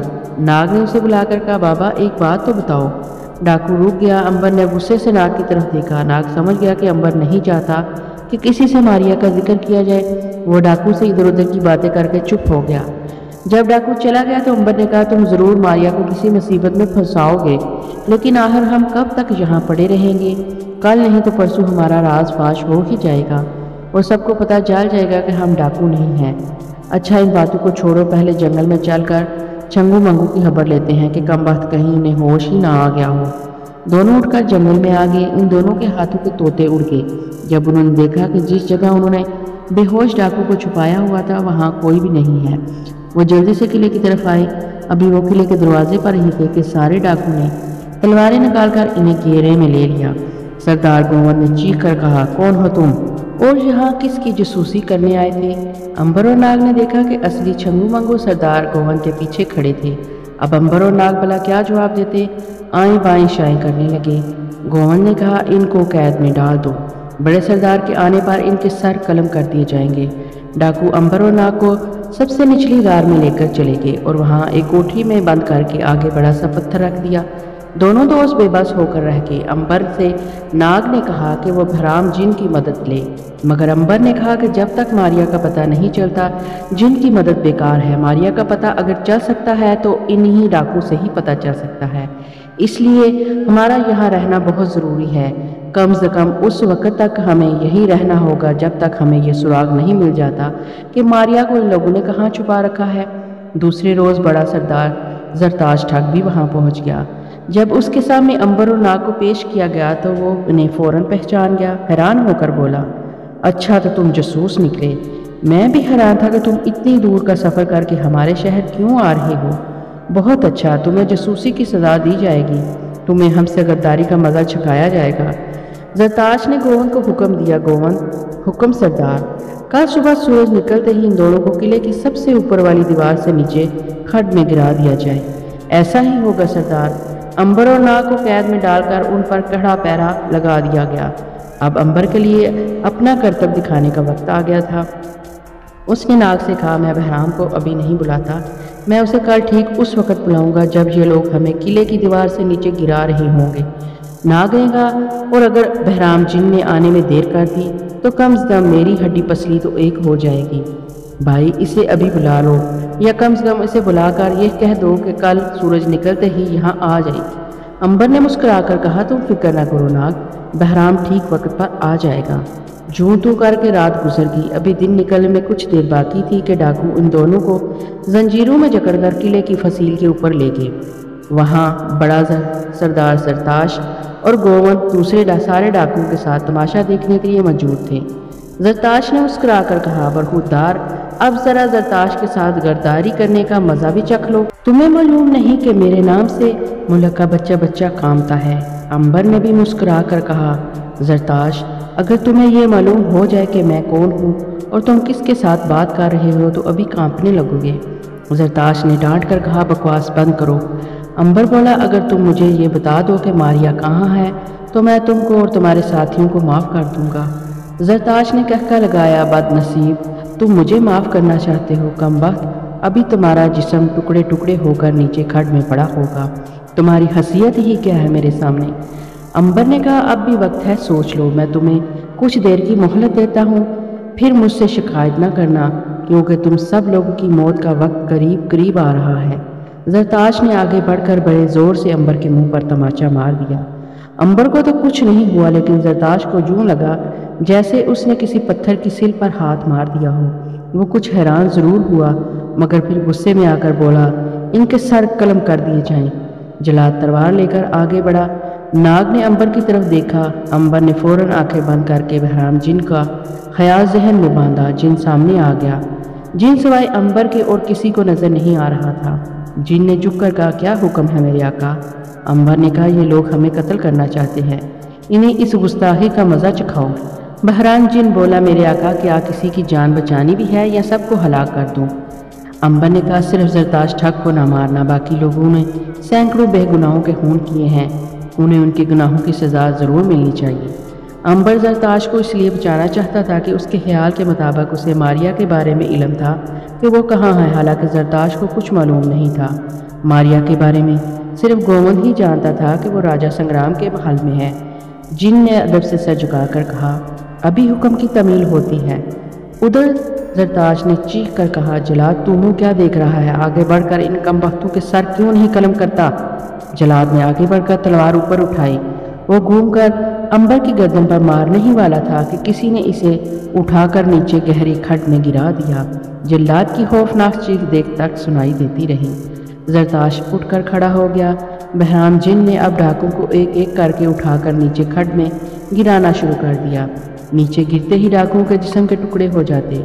वहाँ एक शोर सा मच गया। गोवंद और जरताश भागने लगे तो बहराम जिन ने दोनों को अपने काबू में कर लिया। गोवंद को उसने उठाकर जोर से आसमान की तरफ फेंका। गोवंद का जिस्म फजा में ही कई सौ गज ऊपर उठा और फिर बड़ी तेजी के साथ खड़ के पत्थरों पर से टकरा कर पाश पाश हो गया। जरताश ने चीख कर कहा, अंबर मेरी जान बख्शी कर दो, मुझसे भूल होगी, मुझे माफ़ कर दो, मैं सारी ज़िंदगी तुम्हारी गुलामी करूँगा। अंबर ने बहराम जिन को इशारा किया कि वो इसे छोड़कर चला जाए। जिन ने सर झुकाया और रुखसत हो गया। अब वहाँ डाकू में सवाए जरताश के और कोई नहीं था, सब के सब मारे गए थे। अंबर ने जरताश से पूछा, अब बताओ मेरी बहन मारिया कहाँ है? जरताश ने हैरानी से कहा, देवताओं की कसम मुझे मालूम नहीं है, वो तो गोवंद के पास थी, वही जानता था कि उसने मारिया को कहाँ रख छोड़ा है। अंबर और नाग सर पकड़कर बैठ गए, क्योंकि उन्हें मालूम था कि जरताश झूठ नहीं बोल रहा, वो सच कह रहा है। अब उन्हें ख्याल आया कि उन्होंने गोवंद को क्यों मार डाला, कम से कम उससे मारिया के बारे में ही पूछ लेते। मगर अब क्या हो सकता था, तीर कमान से निकल चुका था। मारिया संग्राम के किले में कैद होकर रह गई थी। वहाँ उसे इतनी भी इजाज़त नहीं थी कि खिड़की में से बाहर भी झांक सके। बूढ़ी कनीज जो इन सब कनीज़ों की सरदारनी थी, मारिया की जानी दुश्मन बन गई थी। इसकी वजह ये थी कि सरदारनी की एक बेटी राजा की बीवी थी। जब से मारिया महल में आई थी, राजा ने सरदारनी की बेटी से बुरा सलूक शुरू कर दिया था। राजा सरदारनी की बेटी को नौकरानियों से भी बदतर समझने लगा था। इस बात का सरदारनी को बड़ा सदमा था कि मारिया ने उसकी बेटी की ज़िंदगी तबाह कर दी, मगर वह कुछ ना कर सकती थी, क्योंकि मारिया को राजा अपनी रानी बनाने का ख्वाहिशमंद था और वहाँ शादी की तैयारियां शुरू हो गई थी। मारिया के लिए वहाँ दोनों तरफ ही मुसीबत थी। वो राजा से शादी भी नहीं करना चाहती थी और सरदारनी अलग उसकी जान की दुश्मन बनी हुई थी। उसे मारिया की नीली आंखों से बड़ा जलापा था, क्योंकि सिर्फ उसकी नीली आंखों की वजह से राजा ने सरदारनी की बेटी को जलील करके रख दिया था। सरदारनी ने फैसला कर लिया कि वो मारिया से ऐसा इंतकाम लेगी कि ना वो राजा के लायक रहे और ना आइंदा अपनी ज़िंदगी ही सुखी रहकर बसर करेगी। उसने अपने सबसे वफादार गुलाम को एक रोज़ अपने कमरे में बुलाकर कहा, तुमने बरसों मेरा नमक खाया है, अब वक्त आ गया है कि मेरे काम आकर अपनी वफादारी साबित कर सको। क्या तुम मेरी खातिर वो काम कर सकोगे जो इस महल में कोई दूसरा नहीं कर सकता? गुलाम ने अदब से कहा, ऐ हमारी सरदारनी, ये गुलाम तुम्हारे नमक का हक ज़रूर अदा करेगा। अगर आपको मेरे खून की ज़रूरत है तो हुक्म करो, मैं अपना खून तुम्हारे कदम में नछावर करने को तैयार हूँ। सरदारनी बोली, मेरे वफादार गुलाम, मुझे तुम्हारे खून की ज़रूरत नहीं, मैं चाहती हूँ कि मेरे लिए तुम एक ऐसा काम करो जो मेरे कलेजे में जलती हुई आग को ठंडा कर दे। गुलाम ने कहा, हुक्म करो सरदारनी, बंदा हाजिर है। सरदारनी ने कहा, तो सुनो, तुम तो जानते हो कि राजा ने जब से नीली आंखों वाली कनीज मारिया को महल में ला कर रखा है, उसने मेरी बेटी को बिल्कुल ही भुला दिया है।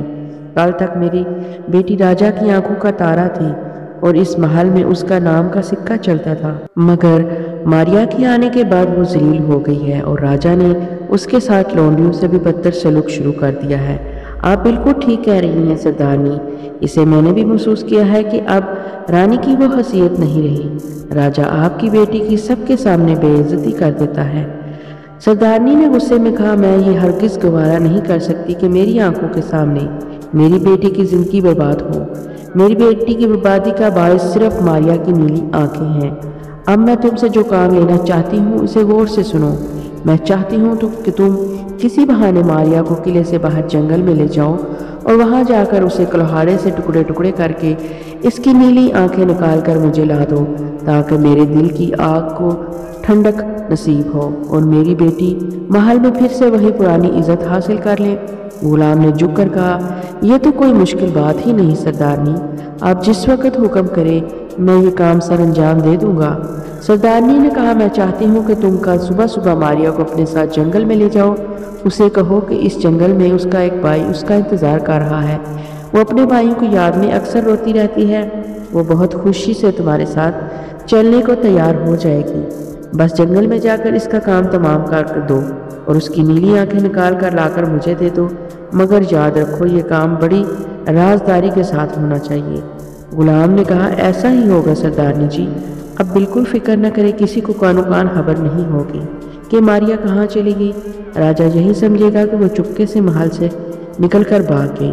सरदारनी ने मुस्कुरा कर कहा, शाबाश, اس کے عوض میں تمہارا دامن موتیوں اور ہیرے جواہرات سے بھر دوں گی۔ غلام بولا، آپ کی عنایت ہے سردارنی صاحبہ۔ غلام کل ہی ماریا کی آنکھیں نکال کر آپ کے قدموں میں لا کر رکھ دے گا۔ اس کی لاش کو جنگل میں ایسی جگہ دفن کر دے گا کہ ساری زندگی کوئی اسے تلاش نہیں کر سکے گا۔ سردارنی بولی، ٹھیک ہے، اب تم جاؤ اور بڑی ہوشیاری کے ساتھ اپنی خونی سازش پر عمل شروع کر دو۔ غلام نے ادب سے سر جھکایا اور کمرے سے باہر نکل گیا۔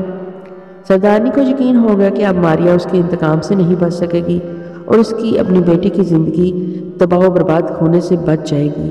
اس نے خوشی سے ایک کہکا لگایا اور اپنی دکھی بیٹی کو جا کر خوشخبری سنا دی کہ اس کی زندگی کا سنہری زمانہ ایک بار پھر شروع ہونے والا ہے۔ اس نے اپنی بیٹی کو یہ نہیں بتایا کہ اس نے ماریا کو قتل کروا دینے کا منصوبہ بنا لیا ہے۔ وہ ماریا کے قتل تک یہ بات اپنی بیٹی سے بھی چھپا کر رکھنا چاہتی تھی۔ دوسرے دن غلام بڑی مکاری سے ماریا کے پاس آ گیا۔ ماریا محل کی دوسری منزل کے دلان میں اکیلی سنگ مرمر کے چبوترے پر بیٹھی امبر اور ناگ کے بارے میں سوچ رہی تھی۔ غلام نے قریب جا کر ادھر ادھر دیکھا اور جھک کر کہا، ماریا، تمہارا ایک بھائی تم سے ملنا چاہتا ہے۔ یہ سن کر ماریا خوشی سے اچھل پڑی۔ کہاں ہے وہ؟ شش! غلام نے آہستہ سے کہا، خاموش رہو، اگر کسی کو ذرا سا بھی علم ہو گیا تو میری جان پر مصیبت آ جائے گی۔ میں تو صرف انسانی ہمدردی کے لیے ایسا کر رہا ہوں۔ ماریا نے آہستہ سے کہا، کہاں ہے میرا بھائی؟ کیا وہ اکیلا ہے؟ دوسرا بھائی کہاں ہے؟ غلام نے کہا، یہ مجھے معلوم نہیں کہ دوسرا بھائی کہاں ہے۔ بہرحال تمہارا ایک بھائی مجھے اچانک کل جنگل میں مل گیا۔ اس نے مجھ سے پوچھا کہ کیا میں راجہ سنگرام کے محل میں رہتا ہوں۔ میں نے کہا ہاں۔ پھر اس نے مجھ سے تمہارے بارے میں پوچھا۔ میں نے اسے صاف بتا دیا کہ ماریا ہمارے قلعے میں ہے۔ اس نے مجھ سے التجا کی کہ کسی طرح مجھے میری بہن سے ملا دو۔ میں نے حامی بھر لی۔ اب تم جلدی سے تیار ہو جاؤ، تمہارا بھائی قلعے سے باہر جنگل میں ایک جگہ چشمے کے پاس بیٹھا تمہارا انتظار کر رہا ہے۔ میں تمہیں تمہارے بھائی تک پہنچا دوں گا۔ ماریا نے کہا، میں ابھی تمہارے ساتھ چلتی ہوں، مگر ایک بات کا خیال رہے، کسی کو ہرگز مت بتانا کہ تم میرے ساتھ جنگل میں اپنے بھائی سے ملنے جا رہی ہو۔ کبھی نہیں بتاؤں گی، میں وعدہ کرتی ہوں۔ غلام نے کہا، تو پھر تم میرے ساتھ آؤ۔ غلام ماریا کو لے کر ایک ویران سے کمرے میں آ گیا۔ اسے معلوم تھا کہ ماریا محل سے باہر نہیں جا سکتی، چنانچہ اس نے ماریا کو مردانہ لباس یعنی سپاہی کی وردی پہنائی اور ساتھ لے کر قلعے کے ایک دروازے سے باہر نکل گیا۔ انہی دنوں ضلع ہندیس کے پہاڑوں سے نکل کر ایک آدم اور شیر ضلع اجین کے جنگلوں میں پھرتا پھراتا راجہ سنگرام کے قلعے کے آس پاس آ گیا تھا۔ ایک پنجہ زخمی ہو جانے کی وجہ سے وہ تیزی سے بھاگ کر ہرن کا شکار نہیں کر سکتا تھا، چنانچہ اس نے ایک برس پہلے آدمی پر حملہ شروع کر دیا تھا، کیونکہ انسان اس کے آگے بھاگ نہیں سکتا تھا اور شیر بڑے آرام سے اسے دبوچ کر ہڑپ کر جاتا تھا۔ آدم اور شیر 3 روز سے راجہ سنگرام کے قلعے کے آس پاس بھوکا پھر رہا تھا اور اسے کھانے کو کوئی آدمی نہیں ملا تھا۔ بھوک سے اس کا برا حال ہو رہا تھا۔ اس جنگل میں کوئی ہرن اور لومڑ بھی نہیں تھا جسے چیر پھاڑ کر وہ اپنے پیٹ کی آگ بجھا سکتا۔ وہ اپنے شکار کی تلاش میں مارا مارا پھر رہا تھا۔ وہ بار بار اپنا چہرہ اوپر اٹھا کر کسی انسان کی بو سونگھنے کی کوشش کرتا، مگر ہر بار اسے ناکامی کا منہ دیکھنا پڑتا۔ دوسری جانب غلام ماریا کو ساتھ لے کر راجہ سنگرام کے قلعے سے باہر نکل آیا اور جنگل میں چشمے کی طرف چلنا شروع کر دیا۔ اس نے ماریا کو گھوڑے پر بٹھا رکھا تھا۔ غلام نے اپنی صدری کے اندر بڑا خوفناک خنجر چھپا رکھا تھا، جس کی مدد سے وہ ماریا کو قتل کر کے اس کے بعد اس کی نیلی آنکھیں نکالنا چاہتا تھا۔ ماریا بیچاری بے خبری کے عالم میں اپنے بھائی کی محبت میں ڈوبی اس قاتل وحشی کے ساتھ چلی جا رہی تھی۔ ایک جگہ اس نے پوچھا، میرا بھائی کس جگہ بیٹھا ہے؟ غلام نے مسکرا کر کہا، بس ہم وہاں پہنچنے ہی والے ہیں ماریا، فکر نہ کرو۔ کچھ دور چلنے کے بعد سیاہ پتھروں کی ایک چٹان کے پاس غلام نے گھوڑا روک دیا۔ اس نے گھوڑے سے اتر کر ماریا کو بھی نیچے اتار لیا۔ اس نے ماریا سے کہا، ماریا تم یہاں بیٹھو، میں تمہارے بھائی کو لے کر ابھی آتا ہوں، گھبرانا نہیں، میں زیادہ دیر نہیں لگاؤں گا۔ ماریا بولی، جلدی آ جانا بھائی، مجھے اکیلی کو اس جنگل میں ڈر لگ رہا ہے۔ غلام نے کہا، ڈرنے کی کیا بات ہے، ابھی تمہارا بھائی بھی یہاں آ جائے گا۔ غلام درختوں کے پیچھے آ گیا۔ ایک جگہ چھپ کر اس نے صدری کے اندر سے ایک خنجر نکالا، انگلی لگا کر اس کی تیز دھار کو دیکھا، ایک پتھر پر خنجر کو اور زیادہ تیز کیا اور پھر قدم قدم ماریا کی طرف بڑھنے لگا۔ وہ پیچھے سے ہو کر ماریا پر حملہ کرنا چاہتا تھا۔ وہ خنجر ماریا کے گردن پر مار کر اسے ایک ہی بار میں ہلاک کر دینا چاہتا تھا، اور یہ کام اس کے لیے کوئی مشکل نہیں تھا۔ اس نے قلعے میں سپہ سالار اور راجا کے حکم سے سینکڑوں لوگوں کو خنجر مار کر قتل کیا تھا، اور یہ تو بیچاری ایک بھولی بالی مسکین سی لڑکی تھی، اس کو قتل کرنا کون سی مشکل بات تھی۔ اس نے خنجر کو مضبوطی سے ہاتھ میں پکڑا اور جھاڑیوں میں ادھر ادھر ہوتا ہوا دبے پاؤں ماریا کے پیچھے بڑھنے لگا۔ اس وقت جب آدم شیر نے اپنا منہ اوپر اٹھایا تو اسے ہوا میں انسان کی بو محسوس ہوئی۔ یہ بو بڑی تیزی سے آ رہی تھی، جیسے کوئی انسان بالکل اس کے قریب ہو۔ شیر بھوک سے نڈال ہو رہا تھا، وہ بے چینی سے دم ہلانے لگا اور جدھر سے انسان کی بو آ رہی تھی اس طرف پنجے سمیٹے بڑی احتیاط سے چلنے لگا۔ وہ اس قدر ہوشیاری سے آگے بڑھ رہا تھا کہ سوکھے پتوں پر اس کے پاؤں رکھنے اور اٹھانے کی آواز تک نہیں آ رہی تھی۔ اب منظر یہ تھا کہ ایک طرف غلام خنجر ہاتھ میں لیے ماریا کی طرف بڑھ رہا تھا اور دوسری طرف شیر اپنے شکار کی طرف آگے بڑھ رہا تھا۔ ماریا بیچاری بولا سا منہ لیے خاموشی سے جنگل میں ڈری ڈری سے بیٹھی تھی۔ اس نے اپنے پیچھے پاؤں کی آہٹ سنی تو فوراً پلٹ کر دیکھا۔ پیچھے غلام خنجر ہاتھ میں لیے اس پر حملہ کرنے ہی والا تھا۔ ماریا نے کہا، بھائی کہاں ہے؟ پھر جب اس نے غلام کے ہاتھ میں خنجر دیکھا تو ڈر کر پیچھے ہٹ گئی اور بولی، خدا کے لیے مجھے قتل نہ کرو، میں نے تمہارا کیا بگاڑا ہے؟ مجھے معاف کر دو۔ غلام نے شیطانی قہقہ لگایا، اب تمہیں کوئی طاقت میرے خنجر کی تیز دھار سے نہیں بچا سکتی۔ تمہاری موت اب میرے ہاتھ میں ہے۔ میں تمہیں سردارنی کے حکم سے قتل کر کے تمہاری نیلی آنکھیں نکال کر اپنے ساتھ لے جاؤں گا۔ تمہیں اب کوئی نہیں بچا سکتا۔ بہتر یہی ہے کہ مرنے کے لیے چپ چاپ تیار ہو جاؤ اور اپنا گلا میرے سامنے جھکا دو تاکہ میں اسے کاٹ کر رکھ دوں۔ تمہیں کوئی تکلیف نہیں ہوگی۔ ماریا نے چیخ کر کہا، بچاؤ بچاؤ، کوئی بچاؤ۔ غلام نے قہقہ لگا کر خنجر ہوا میں لہرایا۔ ٹھیک اس وقت شیر نے درختوں کے پیچھے سے اپنے موٹے تازے شکار کو دیکھا۔ اس کی آنکھوں میں بجلی سی گونج گئی۔ شیر نے وہیں سے ایک طوفانی چھلانگ لگائی اور ایک بھیانک گرج کے ساتھ اپنا 6 من کا جسم غلام کے اوپر گرا دیا۔ شیر کے طاقتور پنجے نے غلام کے سر پر پڑ کر اس کی کھوپڑی پاش پاش کر دی۔ شیر نے اس کی لاش کو منہ میں چوہے کی طرح اٹھایا اور جنگل میں غائب ہو گیا۔ ماریا کی کچھ سمجھ میں نہیں آیا کہ یہ آنن فانن کیا ہو گیا۔ ابھی غلام خنجر سے اسے ہلاک کرنے والا تھا اور ابھی شیر نے اسے ہلاک کر ڈالا اور لاش دانتوں میں دبوچ کر غائب ہو گیا۔ شیر ماریا کی زندگی اور غلام کی موت بن کر وہاں آیا اور آن ہی آن میں سارے کھیل کو بدل کر وہاں سے چلا گیا۔ شیر کی خوفناک دھاڑ، غلام کی آخری چیخ اور اس کی خون آلود لاش کو شیر کے منہ میں دیکھ کر ماریا ڈر کے مارے تھر تھر کانپنے لگی۔ کتنی دیر تک اسے ہوش ہی نہ آیا کہ وہاں کیا ہو گیا ہے۔ پھر جب وہ ذرا سنبھلی تو اس نے محسوس کیا کہ خدا نے اس پر ایک عظیم احسان کیا ہے کہ شیر کو اس کی مدد کے لیے بھیج دیا۔ اگر شیر وہاں نہ آتا تو غلام ضرور اسے قتل کر کے اس کی آنکھیں نکال کر لے جا چکا ہوتا۔ وہ اب ڈری ڈری اٹھی اور جدھر شیر گیا تھا اس کی مخالف سمت میں بھاگ کھڑی ہوئی۔ وہ دوبارہ قلعے میں واپس جا کر اپنے پاؤں پر کلہاڑی نہیں چلانا چاہتی تھی۔ یہ تو خدا نے اسے سنہری موقع دیا تھا کہ اس کی جان بھی بچ گئی اور وہ اس پتھروں کے قلعے کی قید سے آزاد بھی ہو گئی۔ پیارے لسنرز، یہاں تک کی کہانی آپ کو کیسی لگی؟ اپنی رائے کا اظہار کمنٹ باکس میں ضرور کریے گا اور پلیز مجھے سپورٹ کریے گا کیونکہ آپ کی سپورٹ کی مجھے ضرورت ہے۔ اس کہانی کا اگلا حصہ بہت جلد لے کر آؤں گی، تب تک کے لیے اجازت دیجیے۔ اللہ حافظ۔